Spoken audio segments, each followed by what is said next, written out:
तुम्हारी मां ने प्राइम मिनिस्टर बनी 1988 में, कुछ ही महीनों में बलूचिस्तान की गवर्नमेंट को सैक कर दिया। नवाब अकबर बुगटी बलूचिस्तान के चीफ मिनिस्टर थे, गवर्नर राज लगा दिया। जनरल मूसा खान गवर्नर था बलूचिस्तान का। तुम लोग तो किसी डेमोक्रेसी पे बिलीव ही नहीं करते हो। अब मैं तुम्हारे खानदान के जरा इतिहास पे जाऊंगा। तुम्हारे नाना का बाप जुल्फकार अली भुट्टो का बाप सर शाहनवाज भुट्टो, अंग्रेज सर का खिताब किसको देता था? जो इनके बूट चाटता था, जो अंग्रेजों के पांव में बैठता था, उसको देता था। भारत की आजादी के किसी मतवाले का नाम बता दो जिसके साथ सर लगा हुआ हो। ये सर शाहनवाज भुट्टो, ये राजस्थान के पंजाबी थे, भट्टी राजपूत हैं। ये भट्टी राजपूत असल में पंजाबी होते हैं या राजस्थानी थे। अंग्रेज ने सर शाहनवाज भुट्टो के खानदान की अंग्रेज सरकार के लिए कुर्बानियों को, उनकी मदद के लिए कि क्रांतिकारियों और भारत के आजादी के मतवालों के खिलाफ भुट्टो, सर शाहनवाज भुट्टो के खानदान ने मदद की थी। तो अंग्रेज ने सिंध में, जो कि बॉम्बे प्रेसिडेंसी का हिस्सा था उस वक्त, सिंध में लाड़काना, सखर, मीरपुर खास, नवाबशाह में ढेरों जमीन दे दी। He became the biggest feudal lord of Sindh. Rajasthan में रहता था, मूव कर गए सिंध। अंग्रेजों ने पूरा सिंध इनके हवाले कर दिया कि इससे ज्यादा हमारा वफादार कुत्ता कौन होगा। और सर शाहनवाज भुट्टो को मैं 1947 में जूनागढ़ स्टेट का प्राइम मिनिस्टर बनाया, दीवान बनाया। अगस्त 1947 में बंटवारा था। मैं 1947 में अपने सबसे वफादार कुत्ते सर शाहनवाज भुट्टो को दीवान लगाया, प्राइम मिनिस्टर लगाया जूनागढ़ रियासत पे, जिसका नवाब था नवाब महाबत खान जी। नवाब महाबत खान जी का प्राइम मिनिस्टर इसको बनाया। 15 अगस्त 1947 को इंडिया का डिवीजन होता है, पाकिस्तान इंडिया अलग अलग आजाद होते हैं। तो अंग्रेज ने प्रिंसली स्टेट्स को ये चॉइस दी थी कि आप या तो पाकिस्तान के साथ जुड़े हैं या इंडिया के साथ। अंग्रेज की साजिश ये थी कि इंडिया को तोड़ना है। पहले तो ईस्ट और वेस्ट विंग तोड़ दिए, पाकिस्तान बना दिया। अब विद इन इंडिया इन्होंने कई पाकिस्तान बनाने थे। जूनागढ़ की रियासत के दीवान ने, सर शाहनवाज भुट्टो ने 15 अगस्त 1947 को मोहम्मद अली जिन्ना को खत लिखा कि रियासत जूनागढ़ पाकिस्तान के साथ एक्सेशन कर दी है। 15 अगस्त को ही वहां पे 85% हिंदू रहते थे। हिंदू खड़े हो गए, बोले ना तो तुम्हारा बॉर्डर मिलता है जूनागढ़ का पाकिस्तान से, गुजरात है चारों तरफ। गुजरात उस वक्त मुंबई का हिस्सा था, महाराष्ट्र का। गुजरात है तुम्हारे चारों तरफ, बीच में ये छोटी सी एक रियासत है जूनागढ़, इसमें भी 85% हिंदू हैं। नवाब मुसलमान है तो क्या हुआ, दीवान मुसलमान है तो क्या हुआ, हम नहीं होने देंगे। रिवोल्ट हुआ और हिंदुओं ने पूरे जूनागढ़ रियासत को कब्जा कर लिया। अभी तो भारत की आर्मी आई भी नहीं थी। नवाब महाबत खान जी भाग के पाकिस्तान चले गए।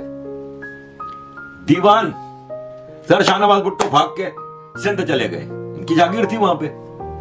ये है इनका कैरेक्टर। और फिर सिंध में ये सबसे बड़ा फ्यूडल लॉर्ड। पाकिस्तान में जिन्ना के मरने के बाद गुलाम मोहम्मद नामी एक ब्यूरोक्रेट गवर्नर जनरल बनता है, और फिर इसके बाद गवर्नर जनरल बनता है retired army officer Iskander Mirza.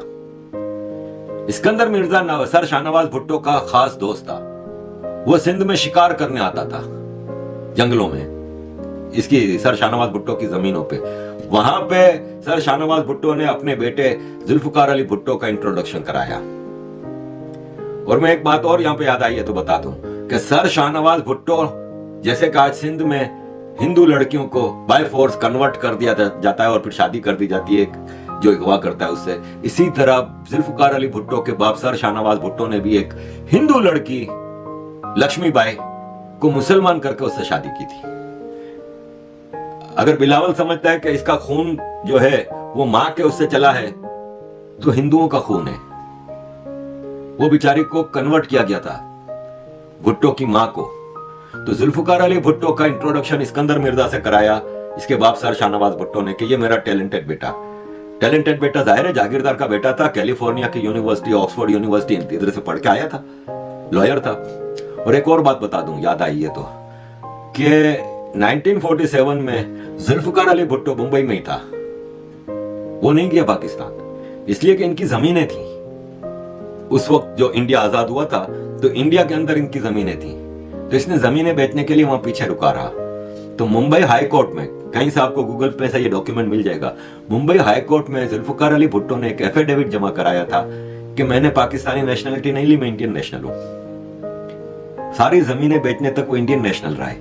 50s में जाके इसने सब जब जमीनें बेच दी, सब पैसा माल बना लिया, फिर ये निकला और सिंध चला गया, इस्कंदर मिर्जा की कैबिनेट का हिस्सा बन गया, पाकिस्तान का यंगेस्ट मिनिस्टर। फिर अयूब खान का दौर आया, ये अयूब खान के बिल्कुल कदमों में बैठ गया। बिलावल भुट्टो का नाना जुल्फिकार अली भुट्टो अयूब खान को डैडी कहता था। दुनिया में कोई एक गैरतमंद आदमी दिखा दे जो किसी आदमी जो कि इसका बाप नहीं, उसको डैडी कह। आप अंकल कह सकते हैं, आप चाचा कह सकते हैं, मामा कह सकते हैं, डैडी। ये जुल्फिकार अली भुट्टो, मैं नहीं कह रहा, हिस्ट्री भरी पड़ी है, पर आप गूगल पे चेक करें, भुट्टो अयूब खान डैडी, 3 लफ्ज डाले आ जाएगा सामने। डैडी कहता था। 71 में मैंने अभी बताया आपको, लाखों बंगालियों को मारने वाला भुट्टो 71 की जंग के बाद चीफ मार्शल लॉ एडमिनिस्ट्रेटर बना पाकिस्तान का, दुनिया की हिस्ट्री का पहला civilian chief marshal law administrator. फिर प्रेसिडेंट बना, क्योंकि पावर प्रेसिडेंट की थी, अयूब खान का कॉन्स्टिट्यूशन चल रहा था। फिर नया कॉन्स्टिट्यूशन बनाया, उसमें पावर सारी प्राइम मिनिस्टर को दी, तो प्राइम मिनिस्टर बना। यह भी आपको हिस्ट्री में शायद कहीं नहीं मिलेगा कि एक ही आदमी chief marshal law administrator, president और प्राइम मिनिस्टर रहा है। 71 की जंग के जो जंगी कैदी वापस आए तो पूरी फौज को बलोचिस्तान में बम्बार्डमेंट पे लगा दिया। बलोचिस्तान के गांव गांव में बम्बार्डमेंट की इसके नाना ने। सारे बलोच लीडरशिप, नवाब खैर बख्श मरी, अताउल्ला मेंगल, हासिल बजिंजो, गोस बख्श बजिंजो, नवाब अकबर बुगटी, सब भाग गए, सब अफगानिस्तान चले गए। ये था भुट्टो का कैरेक्टर। और आखिर में जियाउल हक ने उसको फांसी दी, अदालत ने फांसी दी। आप लाख गए कि जुडिशियल मर्डर था, ये था वो था। उसने नवाब कसूरी को मारा था। आज इसका बेटा बैठा है, कसूरी वकील है, इसके बाप को मारा था नवाब कसूरी को, जुल्फिकार अली भुट्टो ने। जुल्फिकार अली भुट्टो अपने पॉलिटिकल ओपोनेंट्स को या तो जेल में रखता था, उन पर टॉर्चर करता था। ये वली खान, बादशाह खान का बेटा, सबको जेलों में रखा था। भुट्टो ने डिक्टेटर था, भुट्टो ब्रूटल डिक्टेटर था। बलोचिस्तान और केपीके की गवर्नमेंट इसने खत्म कर दी थी, वहां गवर्नर राज लगाया था। इसकी बेटी 88 में प्राइम मिनिस्टर बनती है, एमक्यूएम को अपने साथ शामिल करती है। एक भी वादा पूरा नहीं किया।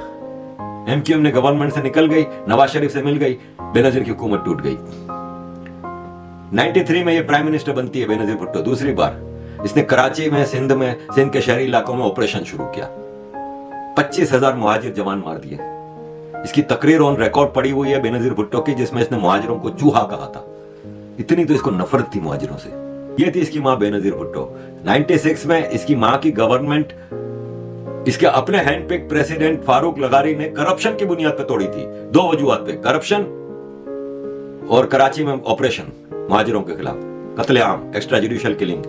वो जो गवर्नमेंट तोड़ने की जो नोटिस निकला था ना, उस पर ये वजूहात लिखी हैं, वो भी आपको गूगल से मिल जाएगा।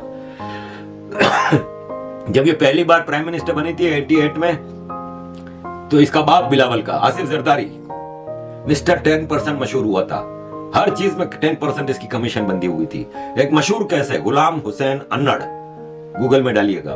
एक बिजनेसमैन इंग्लैंड से आया था पाकिस्तान में बिजनेस करने, उसको अगवा किया जरदारी ने, उसकी टांग पे बम बांधा और उसको बैंक भेजा के सारे पैसे निकाल के आओ मुझे दो। आपको मैं बता दूं कि जब बेनजीर भुट्टो प्राइम मिनिस्टर बनी थी, इससे पहले पाकिस्तान में अगवा बराए तावान नहीं होता था, किडनैपिंग फॉर रैंसम नहीं होती थी। यह आसिफ जरदारी के जमाने में हुई थी। बड़े बड़े बिजनेसमैनों के बच्चे अगवा हो रहे हैं, लोग अगवा हो रहे हैं।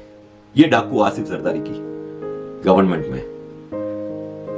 गवर्नमेंट खत्म हुई बेनजीर की, 93 में बेनजीर भुट्टो प्राइम मिनिस्टर बनती है, तो आसिफ जरदारी को बाकायदा कैबिनेट में शामिल किया, मिनिस्टर बनाया। पूरे पाकिस्तान में शोर मच गया कि आसिफ जरदारी अब मिस्टर 10% नहीं है, मिस्टर 90% है। लूट मार इतने की है इसने। बेनजीर भुट्टो के कत्ल में भी सब कह रहे हैं कि आसिफ जरदारी का हाथ है। क्यों? कि आसिफ जरदारी मुशर्रफ के पूरे पीरियड में जेल में रहा। नवाज शरीफ के जितने इससे पहले पीरियड आए थे, 2 पीरियड उसमें जेल में रहा, करप्शन के चार्जेस पे, कत्लेआम के चार्जेस पे, गुलाम हुसैन उन्नड़ के केस में, सब में। मुशर्रफ से अबू धाबी में बेनजीर भुट्टो की एक डील हुई थी, एनआरओ, नेशनल रिकंसिलिएशन ऑर्डिनेंस, जिसमें मुशर्रफ ने सारे केस खत्म किए थे इनके ऊपर। और उस एनआरओ के नतीजे में जरदारी छूटा था, तो बेनजीर भुट्टो से मुशर्रफ ने यह डील की थी कि जरदारी पाकिस्तान में कदम नहीं रखेगा। तो जरदारी को फिर बेनजीर भुट्टो लेके अबू धाबी चली गई थी। जब बेनजीर भुट्टो वापस आई और इलेक्शन कैंपेन शुरू की, मुशर्रफ के खिलाफ कैंपेन शुरू की, जजेस मूवमेंट में शामिल हुई, ये गाड़ी में जा रही है रावलपिंडी में। इसको मना था कि तुम्हारी सिक्योरिटी को थ्रेट है, तुम गाड़ी की छत से बाहर नहीं निकलना।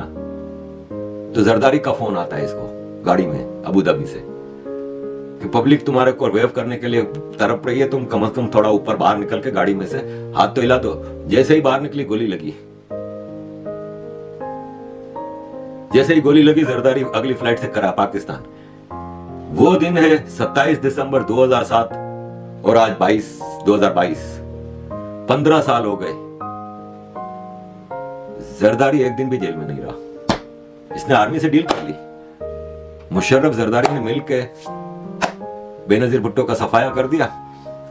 उस दिन से जरदारी पाकिस्तान आर्मी का ब्लू आइट बॉय बन गया। इसका वोट बैंक नहीं है, तो इसलिए आर्मी इसको, पहले तो बेनजीर के कत्ल पे सिंपैथी वोट मिल गया, वरना बेनजीर के सारे जितने भी सिंध के लीडर थे वो पाकिस्तान ना खप्पे का नारा लगा के निकल गए थे घर से। या आसिफ जरदारी ने पाकिस्तान खप्पे, इसको पता था कि सिंध आजाद हो गया, हमारा काम खत्म, फिर सिंध में हमारी जागीरदारी नहीं चलेगी, ये पाकिस्तान है तो हमारी लूटमार चलती रहेगी। इसने पाकिस्तान खप्पे का नारा लगाया और तब से ये जेल में नहीं गया। दन दनाता हुआ 2013 तक हुकूमत की, फिर नवाज शरीफ से भी हाथ मिला लिया। वो शहबाज शरीफ जो इस वक्त प्राइम मिनिस्टर है, जिसके अंडर में बिलावल भुट्टो है, उसने हेलीकॉप्टर से बेनजीर भुट्टो की नंगी पिक्चरें फेंकी थी, बिलावल की मां की। उनके साथ मिलकर फिर ये लूटमार का सिलसिला चलाते रहे। इमरान खान की सरकार तोड़ी गई, फिर आर्मी इसको लेके आ गई। अब इसको फॉरेन मिनिस्टर बनाया है। आपको पता है कुछ ही महीनों में पाकिस्तान में इलेक्शन है, अब 2023 में। ये आर्मी की गुड बुक्स माना जा रहा है कि जितना मोदी को गालियां दोगे इतना आर्मी तुम्हें फिर अगले इलेक्शन में जितवा के प्राइम मिनिस्टर बना देगी। इसके बाप ने कहा कि बेनजीर भुट्टो ने एक वसीयत छोड़ी थी मरते वक्त। उस वसीयत के मुताबिक मेरा बेटा बिलावल भुट्टो चेयरमैन पीपल्स पार्टी होगा, लाइफ टाइम, कोई इलेक्शन नहीं होंगे। कल का लौंडा चेयरमैन बन गया। जितने सीनियर पीपल्स पार्टी के लोग थे, बड़े सफेद बाल बूढ़े, जिनकी गोदों में ये खेला है, वो इसके पीछे हाथ बांध के खड़े होते हैं। मैं देखता हूं यूएन में जब ये खड़ा होता है रिप्रेजेंटेटिव के, यूएन में 50 साल से सर्विस में, 50 साल से बूढ़ा एक्सपीरियंस्ड, वो बिलावल भुट्टो के पीछे अदब बांध के खड़ा होता है। मैं जब 95 में जब यूएन में गया तो मुनीर अकरम पाकिस्तान का यूएन जिनीवा में परमानेंट रिप्रेजेंटेटिव था, एक टॉप का डिप्लोमेट। कभी अमेरिका में होता है, कभी इधर होता है। वो बिलावल भुट्टो कल के लौंडे के पीछे, जिसको सही से उर्दू भी बात करनी नहीं आती, इंग्लिश भी बात करनी नहीं आती,